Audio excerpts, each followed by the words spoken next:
what we can give you. What you mean a letter, man? Just tell me right here. No. Go home. We're going to send you a letter.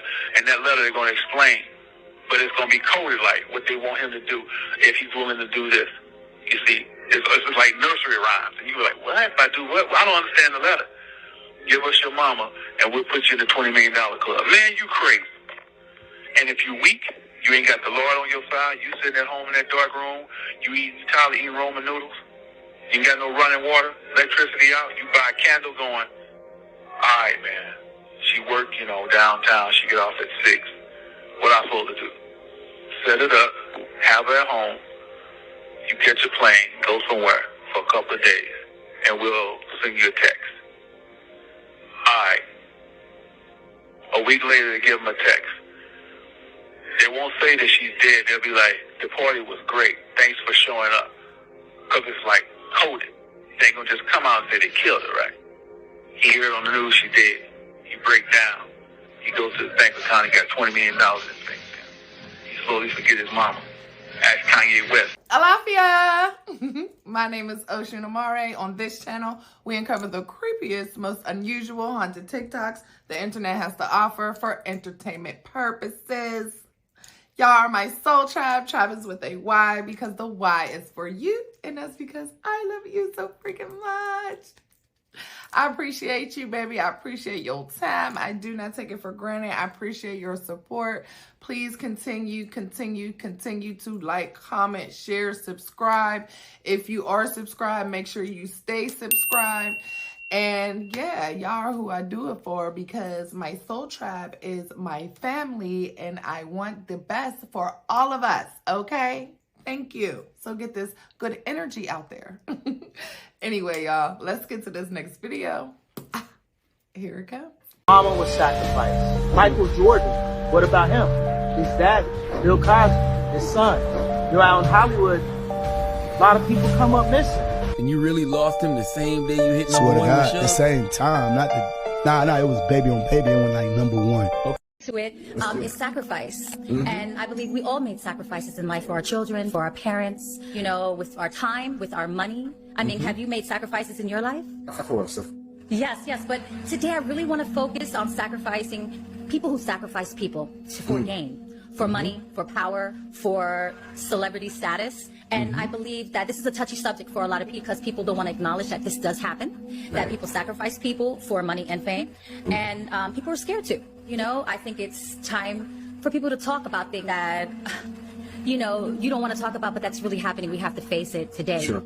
So yeah, let's get right into it, okay? Absolutely. So it's the year 1996. I am dating Aaron Hall. I am 17 years old and pregnant at the time, I know. We're actually in LA and he was going to sign with Death Row Records. We were invited to a Mother's Day event, 1996, and all of Death Row family and friends were supposed to join. So Aaron said he had to go to a meeting. That's why he couldn't, take me to get my hair and nails done. And it was an important meeting and he couldn't miss it. So Pac's gonna hold me down.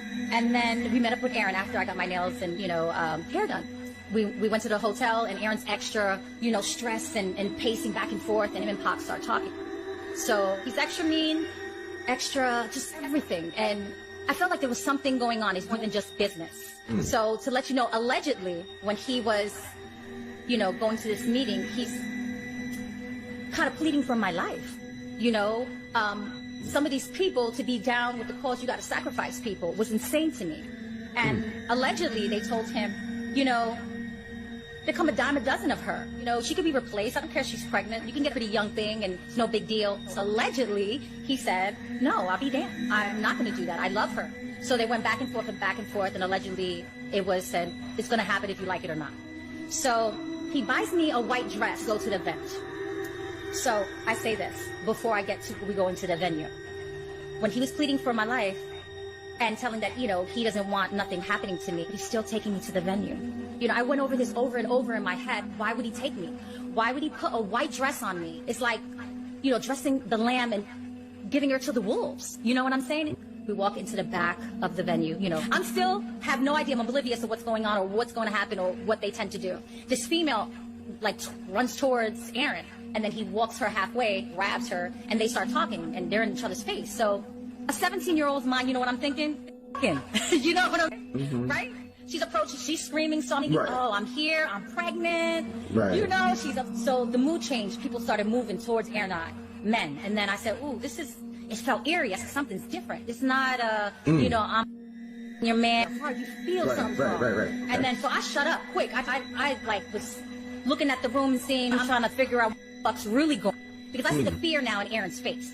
Within the commotion and people started moving towards, you see the dudes, Pac runs. He runs towards Aaron, grabs the girl, and says, nobody can touch her.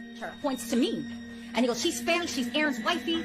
So Pac comes in and comes up to us and be like, you know, you guys are good. And looks at Aaron and says, don't stay long. Like dead up like that, don't stay long. Not knowing at that point he was my angel, he saved my life. Pac saved my life.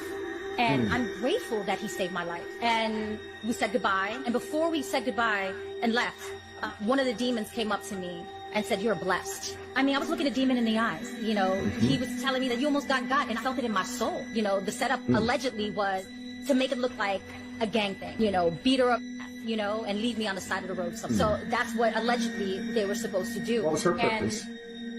The female. To drag me out, to start it off. Remember, it's all about a look. So it's got to look like gang-related, grabbing up another girl, dragging her out of the venue, and... Bruh.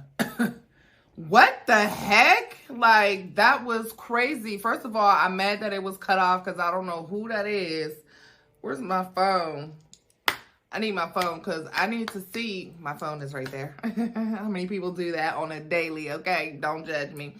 But I want to know who is that? She said she was pregnant with Aaron Hall's baby and she was only 17. They love them A minor. Okay, because what? But, and she said it was spelling out pop, but she was saying pop, as in Tupac saved her life. Like, that's a very interesting story, okay? Wow. Next video. I think Whitney Houston was sacrificed. And I think Clyde Davis has something to do with that. Let's not forget, these are all of my opinions and allegedly. To start off, Whitney Houston, she was trying to come back with her music. She made a new song, I Look to You, and she was trying to move on a clean slate. And it literally got to the point where Clyde just couldn't control her anymore.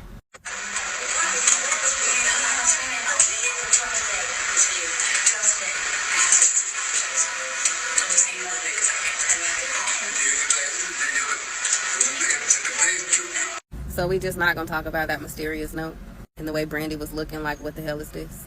Next thing you know, Clyde Davis and Whitney Houston was arguing, and Bobby Christina was present. Whitney Houston passes away while Clyde Davis is hosting a party. And he doesn't stop the party. He keeps it going. Grammys for the next night. You don't cancel. You turn an evening into a tribute. You did a magnificent evening. Into... Did you give a thought to canceling? Never. You never thought? Never. But guess who also found her body? Brandy, the person who she handed the note to. And let's not forget that she died face down. She allegedly had bruises all over her body. In my opinion, it was forced. But Clyde Davis ended up picking up VH1, Love and Hip Hop Hollywood, therefore making more coins, which this leads to a destiny swap, in my opinion. Couldn't make money one way, so he'll make it the next way. And the one person who also was there to witness their argument passes away. But she passes away just like her mom. Something in the buttermilk ain't clean. I also think Michael Jackson was sacrificed.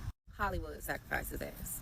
This is a true representation of no matter how high you go up, the harder they're going to try to make you fall. People hate to see you doing better than them. Oprah tried so hard to tarnish his name, but it's the way she did it. She made it seem like she was caring, she was his friend, and she had love for him. The whole time she was just using it as a way for her to level up. Imagine Michael going home thinking that he's loved and he's not. The same people who he trusted is still talking about him in talk shows, on radio stations, and in multiple interviews trying to scandalize his name and taint his image.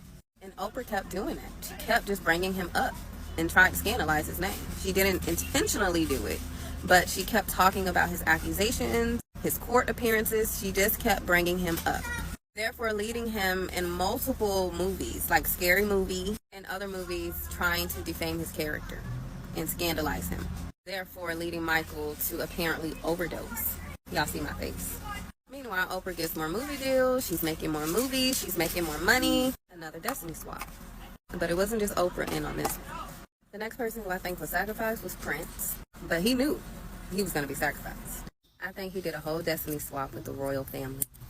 Yes, Queen Elizabeth.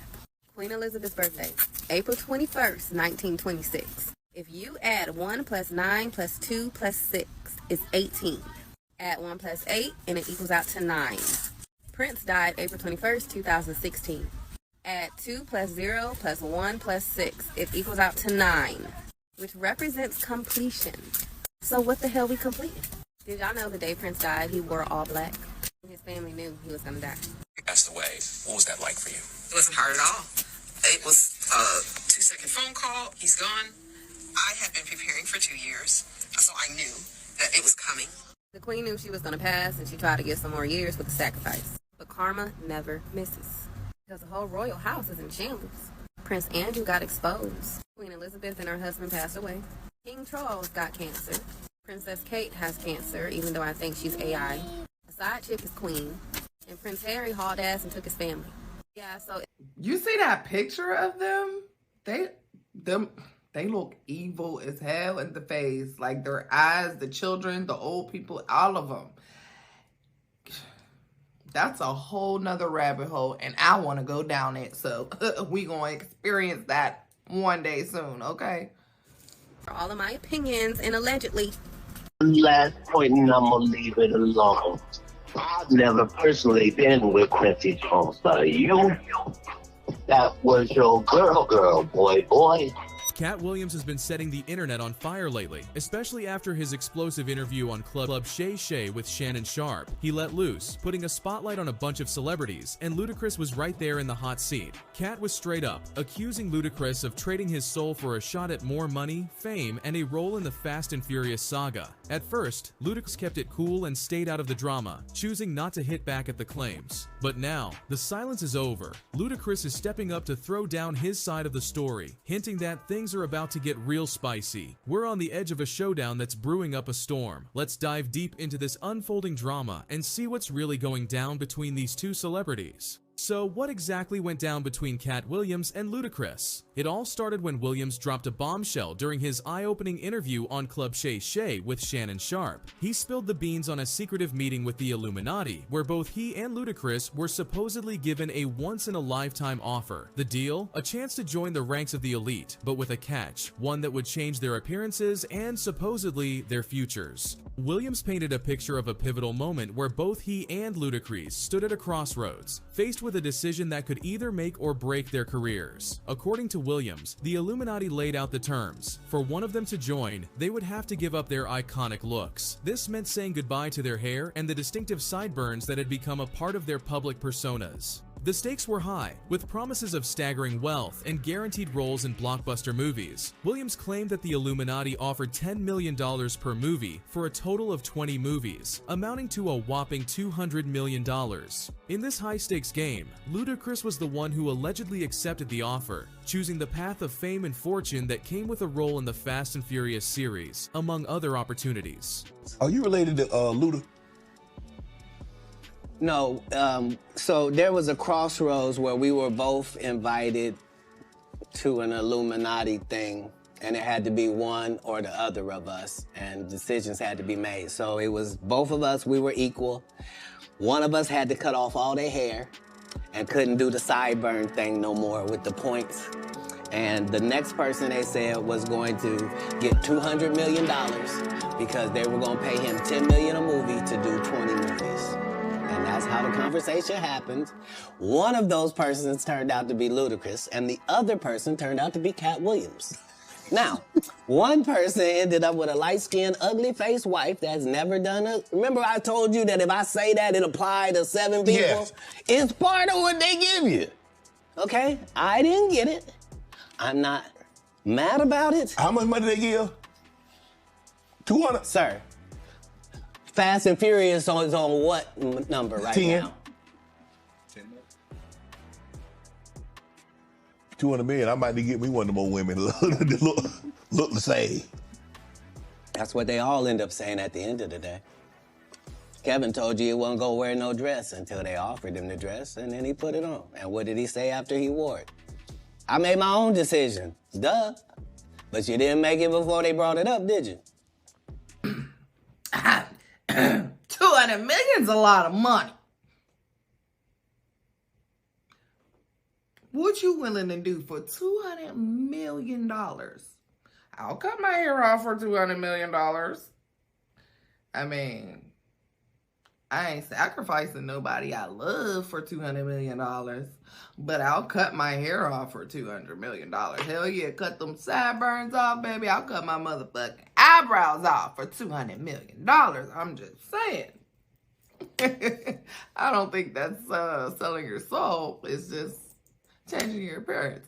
But yeah, no, all jokes aside, that's crazy. Crazy as fuck. Okay. That almost every single famous person has lost a child. Every single person you see here in this video has lost a child, often under bizarre and mysterious circumstances.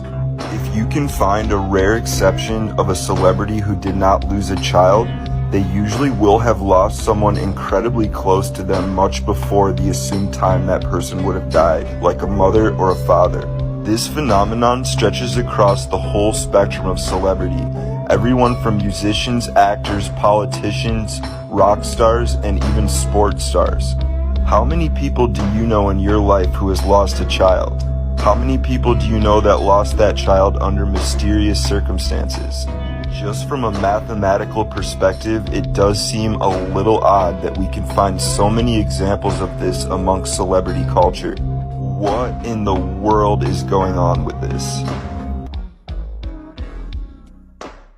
Look at this video clip of Beyonce. I've been singing since I was like 4 or 5 years old in church, and I know Beyonce has stories of where when she was inside her mom's womb, every time she heard music, she would kick. And Michelle was raised in the church. Yes, I did a lot of singing back home in church and in school and everything. So, I mean, those are our roots. See, at the beginning of Beyonce's career, just like many other artists, she appeared to be innocent. But as soon as Beyonce's career started to elevate, her interviews, her music, her performances, they changed for the worse. See, this is Beyonce at the beginning of her career, and this is Beyonce now. As you can see, she has an image of the goat on her ring, her attire, and Jay-Z and Beyonce is on a motorcycle with the head of the goat attached to it. But at the beginning of Beyonce's career, she was nothing like this. Now take a look at this video clip of Ariana Grande at the beginning of her career. Well, whatever I end up doing with my career, I really hope that it's in this sort of business, whether it's, you know, being on Broadway or recording albums. I really just hope I'm always singing and acting and dancing and, you know, making movies. Now take a look at Ariana Grande now. Tommy was like, what about the devil? I was like, fun, you know? What? No, sorry. Oh, God, the conspiracies that are going to come from that clip. Anyway. You will be another member of the Illuminati. That's my favorite thing. I love that thing too. Everyone always thinks we're part of the Illuminati. Now, nothing is wrong with red, but pay attention to the context. Oh my God, I wish I brought them. Yeah, what is that? What, are you just walking around set looking to do readings every day? No, they come to me. Oh, interesting. They come to me. You are a witch? I am, indeed. The witchiest witch. See, when Hollywood promotes the color red, they are alluding to sacrifice and being born again to follow the prince of the world. Fabulous. First of all, tell me about this look, the pressure of the Met Gala. The look is Oscar de la Renta, so I'm very excited. And, you know, it's all about, you know, being the bad guy. So I'm dressed as the devil. And notice they are wearing red all the time. See, this Sam Smith had to be sacrificed for this Sam Smith to be elevated. And the list goes on. Take a look at Doja Cat. This is Doja Cat at the beginning of her career, and this is Doja Cat now. Now take a look at Taylor Swift. This is Taylor Swift at the beginning of her career, and this is Taylor Swift now. So what is the purpose for doing this?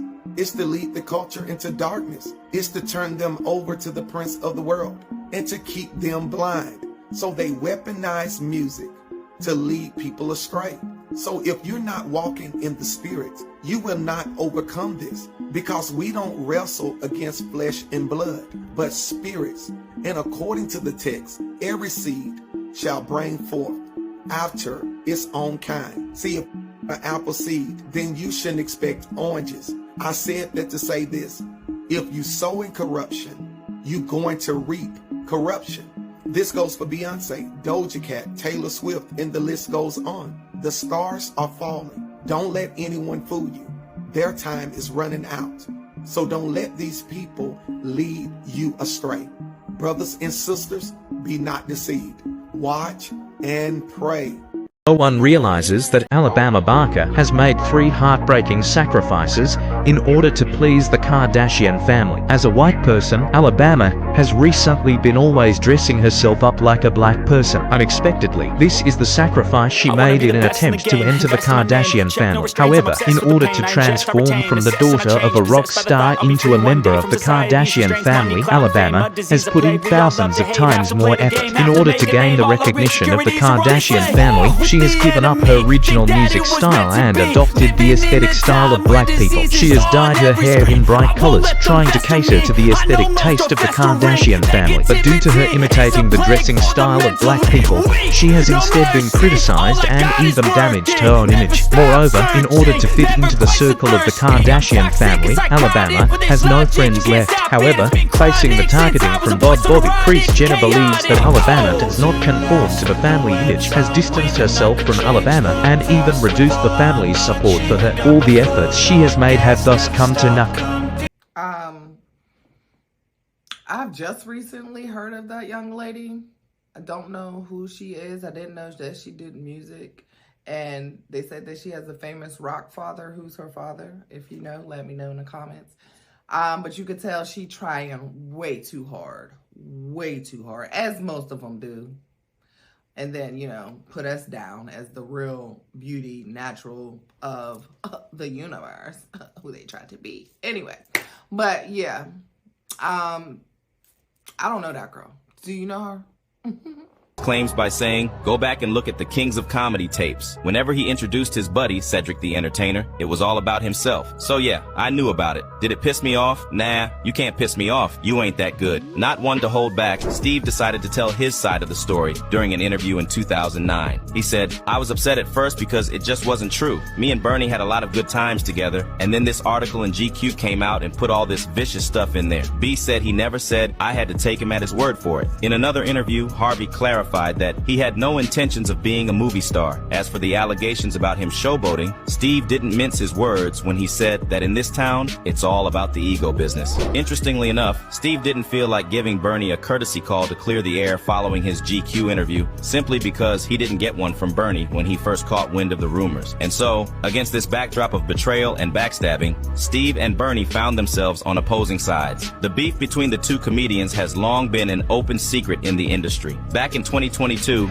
Cedric the Entertainer revealed the truth during his appearance on Club Shay Shay. According to him, Mac and Harvey never got along, calling them alpha males who didn't see eye to eye. Like Kat, Cedric's reason for turning down an offer for the original Kings of Comedy 2 was the simmering tension between Harvey and Mac. While Bernie may not be around to address the situation, his daughter, Janice McCullough, stepped up to clear the air. In a video posted on her social media accounts, Janice revealed that she never had a chance to meet Kat when Bernie was alive, but from all that she has heard, Kat seems like a stand-up person. I've ever heard my dad, say he's always seemed like a stand-up dude, so I have no qualms, no quarrels with him. I thought the interview was hilarious, entertaining. That man dropped so many one-liners that I'm sure we are going to be wearing down to the ground in this year of our Lord 2024. Janice then went on to address Kat's recent interview appearance, talking about how the comedian's comments felt like they came from the heart. She said, I just really appreciate what I believe is genuine love and respect that Kat Williams showed my father. Janice then went on to say how Kat's words were proof that her father was a good man, which is why she was open to having a sit-down with Williams. While Janice spoke highly of Kat during the short clip, she didn't outright address the allegations. However, fans are learning to read between the lines. According to them, the fact that Janice was willing to extend support to Kat is proof enough that Steve made multiple attempts to sabotage Bernie's career during his time alive. However, others are extending their support to Kat without mincing their words. Take Ed Lover. The legendary DJ backed Kat's words in a recent episode of his Come On Son podcast. He brought up Kat's comments during the interview, confirming that the rapper had only been spitting facts. Apparently, Ed had been Bernie's friend up until the day he died, and he heard all about the ways Steve had wronged him straight from the man himself.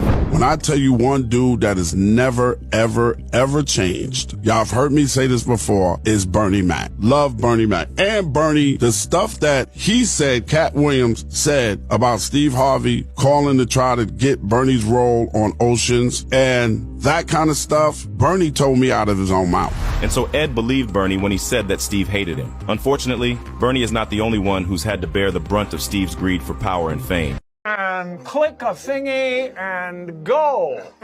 And you are now alive. I don't exist. So they're all characters that I've played, including Jim Carrey, including Joel Barish, including any of those things. They're all characters. Is that a gang sign? Have you, Oh, like you don't know what it is. You don't know what that is. I have no idea. You go to a newsstand and you read about me in these rags. You know, 90% of what you're reading is absolute garbage. It's total fabrication. Really? Check it out. Get out of here before I slap someone. Seriously. And we need to be clear. Shamelessness is not and will never be a superpower. Jim Carrey was a household name in the entertainment industry. He was acclaimed for his blockbuster achievement until he started speaking out. Now it looks like the mainstream media has pretty much erased his existence. His sudden transcend from popularity to notoriety and then alleged cancellation has sent shockwaves throughout Tinseltown. Let's delve into the vanishing act of Jim Carrey. It looks like Jim Carrey's iconic reign in the film industry has sadly come to an end. We won't be seeing more of his legendary, hilarious acting, as the Mask actor has revealed that he would be retiring from his acting career. He insinuated that he couldn't keep a lid on things if he faced any more Hollywood nonsense.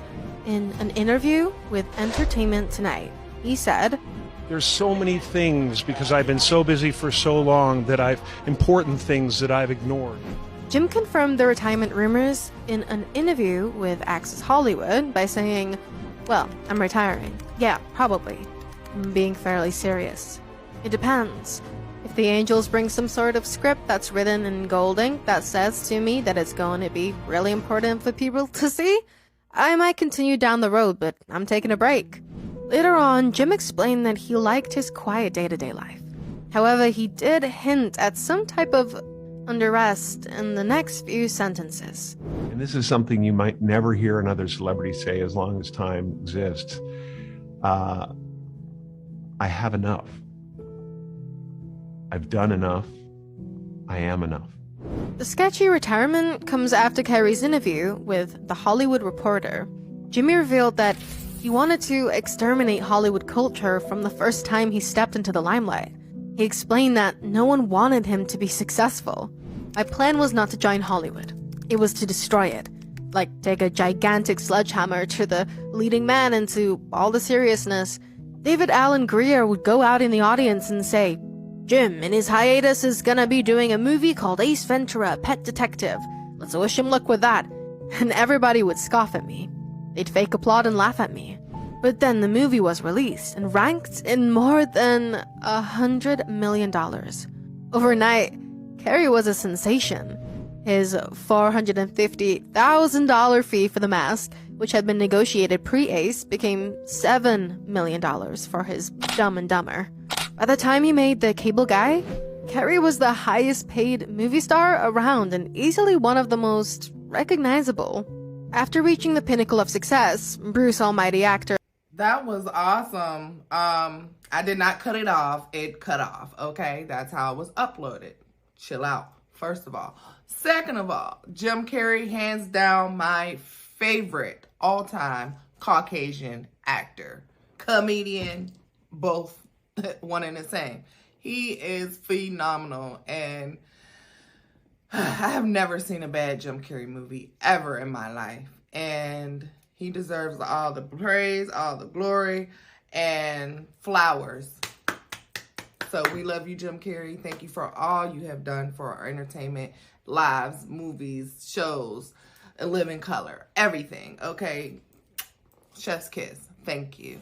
No one realized the 3 major sacrifices Tupac made to keep his Hollywood opportunities. Before Tupac landed the role of Bishop in Juice, his acting career was nearly non-existent. He started as a backup dancer for the West Coast hip-hop group Digital Underground, content with just a few seconds of stage time. However, during the tour, he observed and learned, eventually seizing an important audition with the help of friends. Once in the role, he fully immersed himself, as if he was born for the screen. To ensure he could dedicate himself to the film, Tupac delayed signing a record deal and recording his new album. At the time, he could have easily earned millions by continuing his music career, but instead, he took a $50,000 paycheck for the movie. Even more remarkably, during filming, his RV was robbed and all his gold jewelry was stolen. The director offered to cover the loss, but Tupac refused, silently taking on the burden to avoid disrupting the film's progress. Lastly, Tupac held himself to high standards, arriving early on set and studying each scene. He even spent time with homeless people to better understand his character. His dedication paid off, earning him recognition in Hollywood. Unfortunately, despite all these sacrifices, Tupac never advanced further in Hollywood.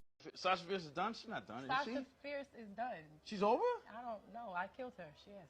Really? Yeah. So what, is there going to be a new persona? Is there somebody, a new character No. evolving? No, it's just, I think Sasha Fierce is a part of me. That's why the name of the album was I Am Sasha Fierce. Because all right, so I'm going to be the first to say it. And I might not be the first. I might be the 10th person to say this. But I don't feel bad for these celebrities, not one bit. And I'm going to tell you why. Because the moment they knew that they hit Hollywood and they had to sign some paperwork to sell their soul and to put that blood ink on that form, they already knew what time it was. They knew what time it was. You already knew what the situation was before you got in the situation. I don't feel bad, not one bit, because, and that goes for all celebrities, not one particular one. I'm talking about all of them. They knew what they were going to get themselves into, period. So now they're getting on camera. They talking about, oh, I didn't know Hollywood was going to be this way. Yeah, you did. You did. Because do you really think that they were going to give you all of those materialistic things, all of the mansions and all of the jewelry and all of the clothes? You really think that they was going to give you that shit and you not have to pay the price for something? They knew what price they had to pay before that form even got signed. So yeah, the money looks good, the cars look good, the clothes look good, everything looks good. So you want to sign that paper, you sell your soul, and guess what? They done got you. Now everybody want to get on camera and cry wolf. Oh, the industry is not what I thought it was going to be. But you knew that. You did. I'm just saying, I don't feel bad for these preachers. I don't feel bad for these celebrities, because at the end of the day, y'all knew what y'all was going to get yourselves into.